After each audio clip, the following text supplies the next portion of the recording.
ndabagumbiriye mu izina rya Yesu. Nshuti bakundwa, mukurikirana ikiganiro irembo rifunganye. Imana ibahe umugisha n'umunsi udasanzwe. Turiko turibuka igihe c'urupfu rwa Kristo n'igihe cy'izuka ry'umwami wacu Yesu Kristo. Bene data nshuti bakundwa, nagomba mutahure kino gihe ni igihe kidasanzwe ku bakristo, ni igihe kidasanzwe ku bantu bari mu irembo rifunganye, ni igihe kidasanzwe ku bantu bariko barinjira mu nzira ija mu ijuru.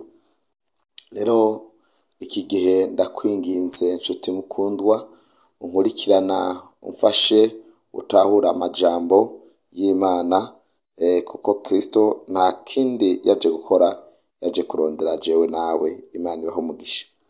Reka dusome ijambo ry'Imana hama dusenge. Dusome mu gitabo ca Luka n'igice caho ca 23 ku murongo waho wa 39. Ukwihana kumwe mu bambuzi. Umwe mu nkozi z'ibibi babambanuwe aramutuka ati, si wewe Kristo, niwikize natwe udukize. Ariko wa kabiri amwishura amuhana ati, no kubaha Imana ntuyubaha, kandi uciriwe urubanza rumwe n'urwiwe. Tweho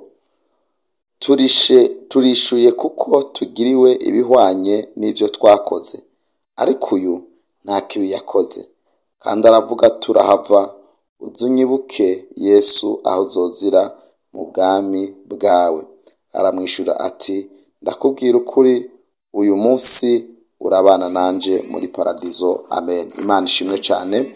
Ndabagumbiriye bacuti bakundwa, mukurikirana ikiganiro irembo rifunganye. Imana ibahe umugisha. Reka dusenge Imana. Datanye n'icubahiro, turagushimiye, tugushimiye kubw'izina ryawe, tugushimiye kubw'imbabazi zawe, tugushimiye kuko utameze nkatwe, ari kuri Imana iharira. Ubane natwe mw'iri jambo kandi rikomeza abagiye kuryumva mu izina rya Yesu. Amen. Nshuti mukundwa, uriko urakurikirana ikiganiro irembo rifunganye, duhejeje gusoma amajambo adasanzwe yo mu gitabo ca Luka igice caho ca 23 n'umurongo waho wa 39, aho ijambo rivuga ngo ukwihana kumwe mu bambuzi. Turiko turaganira ku ijambo bitwa agakiza. Agakiza twarababwiye ko cyambere cyo kugira ngo twinjire mu irembo ry'agakiza ari kubanza kwatura ibyaha byacu. Ariko uyu munsi turiko turasoma ijambo rivuga ngo kwihana. Imana ishimwe cyane. Rero turiko turabona aha ni iki gihe turimo nyene, kuko Kristo yariko arondera izina muntu, arondera ikiremwa muntu cyari cyatakaje inzira y'Imana, maze Kristo bimusaba ko abanza kwishira mu gishingo c'igihano c'umwana w'umuntu yagomba guhanwa. Ariko Kristo yemera kugihanwa, kuko ku musaraba umuntu wese yaja ku musaraba, yaba ari kivume, yaba yakoze icyaha kigaragaza kwaba ikivume. Rero niyo Kristo byamusabye nabo kamanikwa na hamwe n'aba basuma n'aba bambuzi, ariko yemera kuja ku musaraba nawe nyene. Ariko Bibiliya itubwira ko Yesu yagiye ku musaraba atacaha azira, ariko icyaha yagira nuko yazgira icyaha canje n'icyaha cawe, yikorera ivyaha vyanje n'ivyaha vyawe. Ariko yemera kuja mu gishingo cacu aho twebwe twagomba kumanikwa, ariko Kristo yemera kuba ari wowe wahamanikwa. Aho wewe uri kurankurikirana nawe ari kumanikwa, Kristo yemera kuba ari wahamanikwa. Aho ivyaha vyawe wagendeyemwo, wewe urazi ivyaha vyawe wagendeyemwo, nanje ndazi ivyaha vyanje nagendeyemwo, ariko ivyaha vyacu Kristo aravyikorera. Yemera kuja ku musaraba mu gishingo canje, yemera kuja ku musaraba mu gishingo cawe, yemera gutukwa mu gishingo cawe cyo gutukwa, yemera gukubitwa mu gishingo cawe cyo gukubitwa, yemera gucumitwa mu gishingo cawe cyo gucumitwa, yemera gera no kugera mu rupfu. Haleluya. mu gishingo cawe, aho wewe wari kuja mu rupfu ariko Kristo aba ari wagenda mu rupfu mu gishingo cawe. Murumva ko ari ikintu kidasanzwe. Nta n'umuntu n'umwe woronka mu buzima bwawe yogukorera ikintu kingana gutyo. Umuntu yoguha ibintu byose afise, umuntu wese yoguha n'itunga, umuntu wese yoguha urukundo rwose afise, ariko kugera urukundo rwo kuja ku musaraba cyangwa se akitanga mu gishingo cawe akaba ari wagenda ntigishoboka. Nta wundi muntu yari kubishobora atari Kristo.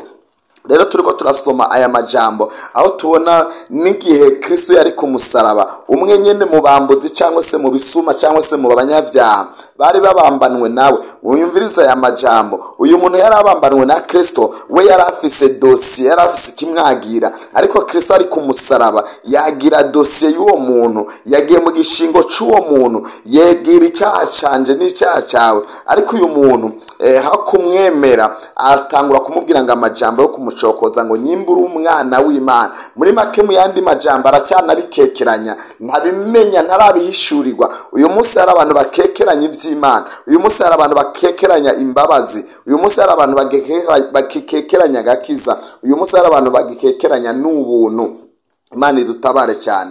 Rero ndagomba nshuti mukundwa uyu munsi nkurikirane kwa aya majambo, kuko Kristo nta kindi cyari cyamuzanye, yari yaje kurondera icyari cyarazimiye, mu yandi majambo icyari cyaratakaye. Rero twagomba kuvuga ngo umwana w'umuntu yari yaratakaje ubuzima, umwana w'umuntu yari yaratakaje ubugingo, umwana w'umuntu yari yaratakaje agakiza. Kristo rero yaje kurondera ako gakiza twari twaratakaje, yemera kuza ku musaraba. Ariko turabona aho uwundi musuma amanikanwe n'uwundi musuma. Mbega aya majambo atubwira iki? Uyu munsi ushobora kuba uri kuragendana n'umuntu ari mu nzira mbi, icyaha gitandukanye, ari mu busambanyi cyangwa se ari mu ishari cyangwa ari mu bwicanyi, ariko nubwo muri babiri harimo umwe anabikora ariko agitinya Imana, abikora atinya Kristo, abikora atinya yuko inyuma y'ivyaha yakora hari urubanza. Ariko hariho n'uwundi muntu abirimwo akabibamwo azi yuko ibyo arimwo ari ubuzima, azi yuko ibyo ariko arakora ari byiza.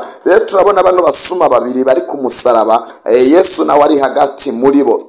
Mani dutabare cyane. Umwe aravuze ngo nyimbura umwana w'Imana niwikize kandi uheze natwe dukize. Ariko uwundi aravuga ngo uvuze nabi, uvuze amagambo haleluya y'amarogotano. Uyu wewe twebwe tubambwe dufise dosiye, tubambwe dufise icyo tuzira, ariko uyu wewe nta kintu na kimwe azira. Ariko arigarura akivuga aya majambo, avuga ngo mwami Yesu urazonyibuka mu bwami bwawe. Kristo avuga amajambo akomeye. Ndakunda Kristo. Kristo nta kindi aturonderako, araturonderako tumenya intege nke zacu. Arashaka ko tumenya aho twatakarije, arashaka ko tumenya ko twacumuye, arashaka ko dusaba imbabazi. Nta kindi Kristo aturondera ku uyu munsi, ararondera ko umwana w'umuntu asaba imbabazi. None uyu muntu asaba imbabazi, aravuga ngo mwami Yesu, ndazi ko jewe nacumuye, ndazi cyanzanye ku musaraba kari icyaha canje, sindengana, sindi ngaha kubw'akarengane, sindi kuno musaraba kuko narenganijwe, sindi kuno musaraba kuko nahohotewe, ariko ndiko ndahanigwa icyaha kuko icyaha kiranyemerera ko mbambwa, kuko icyaha nakoze kirandekurira kuja ku musaraba. Ariko mwami Yesu, ko turi kumwe nawe kuno musaraba kandi tukaba turi kumwe tacuzira, urazonyibuka mu bwami bwawe. Mana, ndasengera umuntu afise umutima w'iki gisuma, ndasengera uyu muntu afise umutima wihana, ndasengera uyu muntu afise umutima nawe haleluya wirimbura, umenya ko wacumuye, kugira uyu munsi mwa kino gihe cya Pasika Kristo agenderera ubuzima bwiwe, Kristo agenderera umutima wiwe, Kristo ahindure kameremere kiwe, Kristo ahindure icyaha ciwe, Kristo amwandike mu gitabo c'ubugingo. Ndasengera umuntu uyu munsi ariko aritahura, iki gisuma cyaritahuye. Kristo aramubwira ngo ndakubwira ukuri, uyu munsi uraza kuba kumwe nanje muri paradizo. Hari abantu uyu munsi amarembo yabo ariko arakinguka, hari abantu uyu munsi inzugi zabo zigiye kuguruka mwa kino gihe cya Pasika, batagiye kuja gusenga gusa, batagiye kuja gusenga nk'iminsi mikuru, batagiye kuza guterana nk'uko ari igihe cyo guterana, ariko bagiye bafise imitima yirimbura, bagiye kuza guterana bafise imitima yo gusaba imbabazi,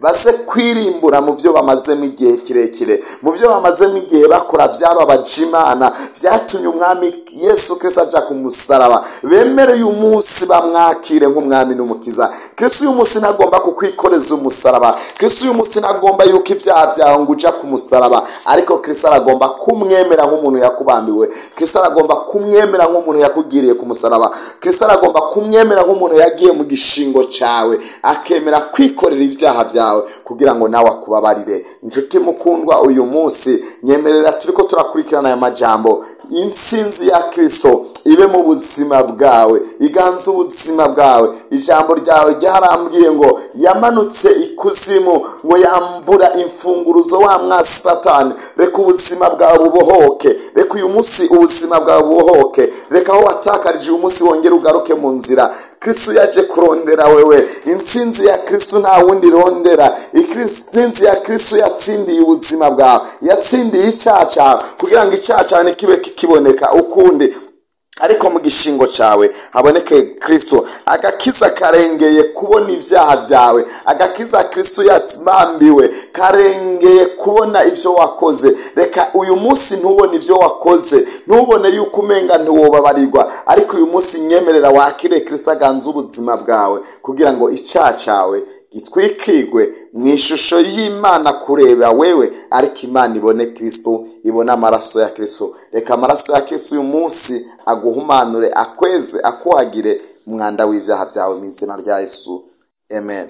Yesu abagire neza. Nshuti bakundwa, reka dusenge. Data, ndasengeye uyu munsi umuntu ariko arakurikirana kino kiganiro, amaraso ya Kristo amweze. Data wa twese waragiye ku musaraba, nta kindi waje kurondera intama yazimiye, waje kurondera ijambo ryazimiye, waje kwinjiza ijambo ryawe mu mitima y'abantu baritakaje, waje kurondera intama yazimiye. Ndasengera intama yazimiye uyu munsi iriko irakwakira Kristo mu izina rya Yesu. Amaraso yawe amutyorore, maze ukuzuka kwawe uzukire mu buzima bwiwe, abe mu buzima bw'impinduka, abe mu buzima Uwiteka Mana bwidegembya. Uzobukoze mwami, urakoze, ndagushimiye, ugiye kumugira neza mu izina rya Yesu, amen. Urakoze nshuti mukundwa uri kurakurikirana ikiganiro Irembo Rifunganye. Nyemerera uyu munsi wakira aya magambo, Kristo arushirize kuzukira mu buzima bwawe, ube mu buzima bwazutse, ube mu buzima bwatsinze, ube mu buzima butaganzwa n'icyaha, ariko ube mu buzima burengera icyaha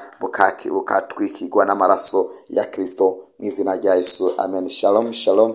Yari umukozi w'Imana Ndayizeye Jean Claude muriko muraganira na kino kiganiro Irembo Rifunganye, amen.